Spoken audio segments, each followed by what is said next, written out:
Lefi suede ayaolela mema. Fiel é Deus, aleluia. Deus é fiel e permanecerá sempre fiel. Hoje o nosso tema será a contrariedade da desobediência por sua rebeldia. O tema que eu estou usando, que vai ser dentro do capítulo 10 de Romanos, que tem a epígrafe: os judeus rejeitam a justiça de Deus. E é dessa contrariedade que nós estaremos pontuando e lendo esse texto. Mas antes de ler o texto, eu quero deixar bem claro: se tem um povo que foi tão rebelde e idólatra, foram o povo de Deus, sendo Israel escolhido, e andaram, estiveram na incredulidade. E também os que andaram com Jesus, que foram os discípulos, que também se tornaram incrédulos, só amadureceram após o seu legado ministerial, que foi a sua morte e ressurreição. E até hoje, os judeus ainda aguardam a vinda de Jesus.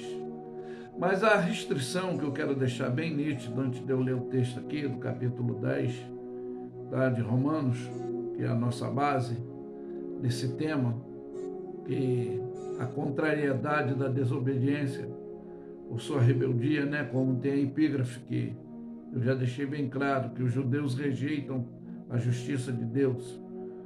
Então, João 1,11 diz que ele veio para os seus e os seus não receberam. O versículo 12 diz também que todos quantos receberam deram o poder, a autoridade de serem feitos filhos de Deus, a saber, aos que creem no seu nome. Então, nem todos que foram chamados, convocados, eles creram. E como até hoje ainda tem essas pendengas religiosas, esses questionamentos. Mas vamos tomar como base, dentro dessa contrariedade religiosa, nós vamos falar aqui dessa rejeição que eles tiveram. Diz aqui o texto: irmãos, o bom desejo do meu coração é a oração a Deus por Israel e para a sua salvação. Declaração paulina, Porque lhe dou testemunho de que tem zelo de Deus, mas não em ou com entendimento. Porquanto, não conhecendo a justiça de Deus e procurando estabelecer a sua própria justiça, não se sujeitaram à justiça de Deus. Por fim, a lei é de Cristo para justiça de todos aquele que crer, que nele crer, E diz mais: ora, Moisés descreveu a justiça que é pela lei, dizendo: o homem que fizer essas coisas viverá por ela. Mas a justiça que é pela fé diz assim: não digas em teu coração quem subirá ao céu, isto é, quem trará do alto a Cristo. Questionamento, Ou quem descerá ao abismo, isso é, tornará a trazer dentre os mortos a Cristo. Quer dizer, a indagativa da incredulidade, Mas diz a palavra que estar junto de ti na tua boca, no teu coração. Esta é a palavra da fé que pregamos. a saber, com a sua boca se confessares ao Senhor, e o teu coração credes que Deus o ressuscitou dos mortos, será salvo. Visto que com o coração se crê para a justiça e com a boca se faz confissão para a salvação. E aí, fazendo essa confissão, essa declaração, sem indagação, porque as Escrituras diz que todo aquele que nele crer não será confundido, porque não há diferença entre judeu e grego, porque um é o mesmo Senhor de todos, rico para com todos os que o invocam. A riqueza de Deus aí é essa clareza desse entendimento que ilumina os olhos do nosso conhecimento. Porque todo aquele que invocar o nome do Senhor será salvo. Como, pois, invocarão aquele a quem não creram? Então, vamos ficar nessa interrogativa, né? E como crerão naquele a quem não ouviram? Como ouvirão se não há quem pregue? Esse foi o legado ministerial de Cristo que deixou o discipulado para nós.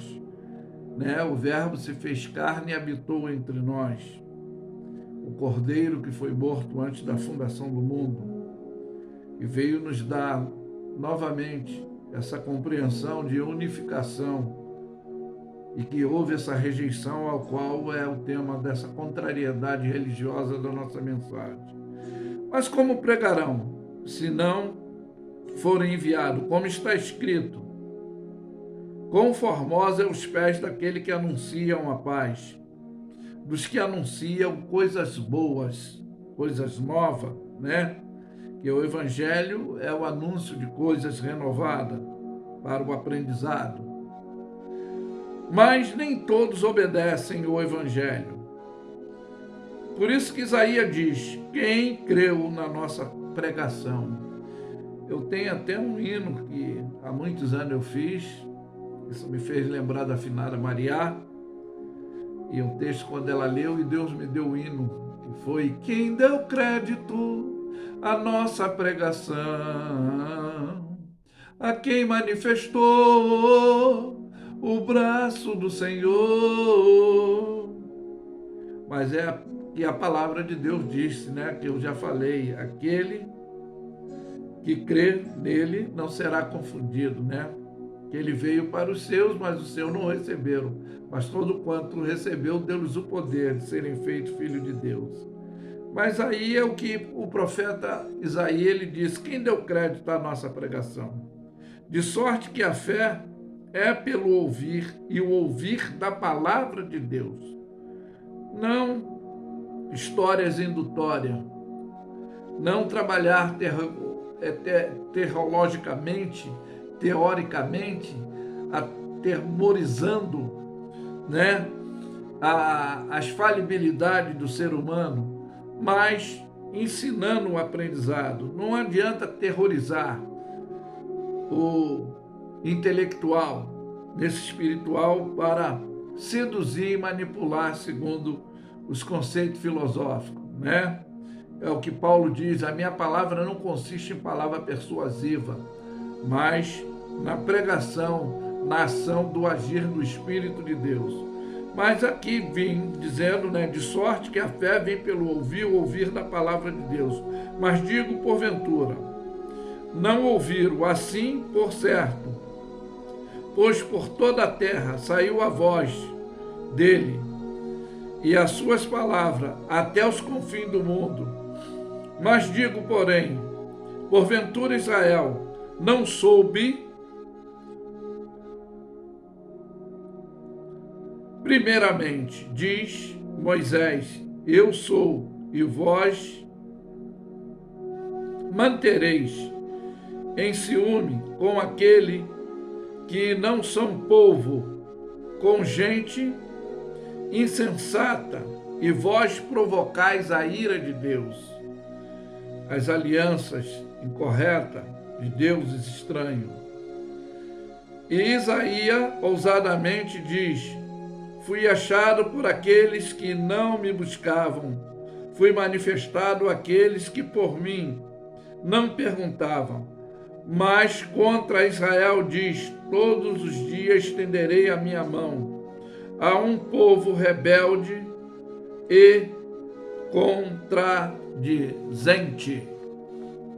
É aí, amados, que você vai me entender o porquê dessa mensagem, essa contrariedade religiosa e a sua justiça, que essa injustiça que foi a adoração a deuses que não são deuses, e eles seguiram tradições religiosas, mas não obedeceram a sua palavra, que foi o seu mandamento, desde quando tirou-os da terra do Egito, da casa da servidão, e eles não aprenderam a obedecer, não ouviram a orientação, antes adentraram nessa rebeldia dos deuses estranhos, que era para não seguir os procedimentos de protocolo daqueles que viviam na terra prometida. E a orientação foi: não terá outros deuses diante de mim, não servirás, eu sou o Senhor teu Deus. E isso deveria ser o dever de obedecer, porque Deus não divide a sua glória com ninguém, como está lá no livro do profeta Isaías, no capítulo 42, versículo 8, né? E o Senhor, ele diz: eu sou o Senhor, e este é meu nome, e a minha glória, pois a outro não darei, e nem o meu louvor à imagem de escultura. É o que ele fala lá em Isaías 43, 11. Eu sou o Senhor, fora de mim não há Salvador. Eu sei que nem todos foram incrédulos, foram idólatras, como a maioria que dá esse mau exemplo. Mas eu quero deixar bem claro aqui uma indagativa que muitos não entendem, o que está no Salmo 121, quando o salmista diz: eleva os meus olhos para o monte, de onde me virá o meu socorro? E ele diz: o meu socorro vem do Senhor, que fez os céus e a terra, não deixará vacilar os teus pés, aquele que te guarda não tosquenejará. O salmista, quando faz essa declaração, para muitos que não têm essa orientação, é porque ele ficou indignado com os montes cheios de ídolo, mas a sua confiança prevaleceu, permaneceu em Deus.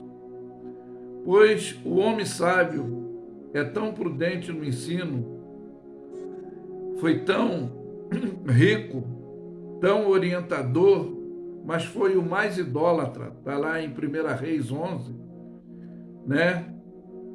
O mais sábio de Israel, o mais prudente, mas na sua velhice ele deixou esse legado, que foi Salomão, que andou seguindo Deus estranho como Astarote, Milcom, Quemos, Moloque, né? Fez aliança com mulheres estranhas.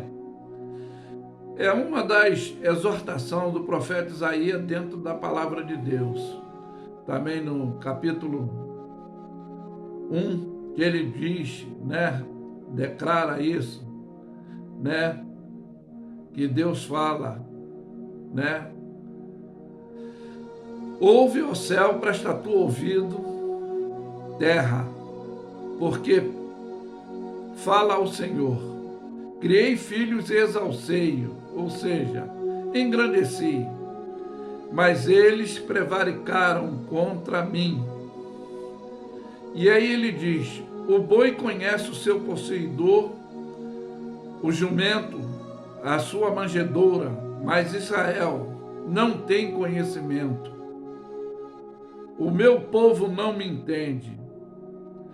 Mas a sentença homologada é que ainda a nação pecadora, do povo carregado de iniquidade, da semente de maligno, dos filhos corruptores que deixaram o Senhor, né?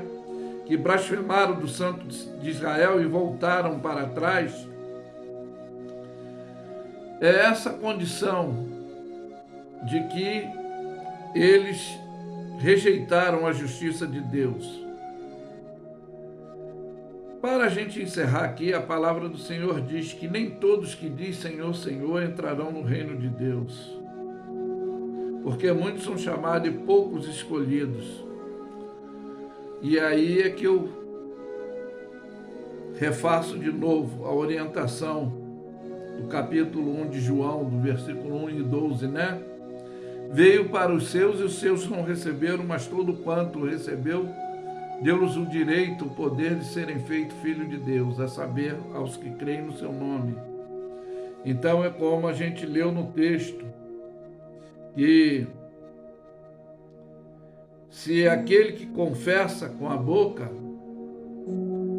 ele será salvo, mas aquele que não tem esse procedimento, ele não será salvo. E aí ele fala que ele não faz acepcionalidade, que não há diferença entre judeus e gregos, muito menos nós que somos considerados gentios, que fomos alcançados pelas suas misericórdias. Mas até hoje ainda fica essa indagativa de muitos crerem em muitas coisas, mas não crer naquele que é autor e consumador da fé, aquele que é o caminho, a verdade e a vida. E muitos preferem estar ainda em segmento de idolatria, vivendo dentro dessa futilidade espiritual. Mas que fica essa orientação, dessa exortação. Ele diz: esse povo que me honra com os lábios, mas longe está o seu coração, ou seja, o seu entendimento. Eles se afastam porque eles têm credibilidade naquilo que não era para ter. Mas eu quero deixar bem expressivamente: buscai o Senhor enquanto se pode achar, invocai enquanto está perto. Porque a palavra de Deus nos ensina que o fim vem, e a palavra de Deus vai se cumprir. Mas os que habitam, os que abrigam-se, os que se escondem no esconderijo do Altíssimo, a sombra do Onipotente descansará. Ou seja, o que Jesus disse: no mundo tereis aflição, mas tende bom ânimo, porque eu venci. E esse é o legado do nosso aprendizado, dessa confiança no Deus Todo-Poderoso, desse Deus que prometeu a Abraão, a Isaac e Jacó, e o cumprimento. E a nós deixou esse legado que eles rejeitaram.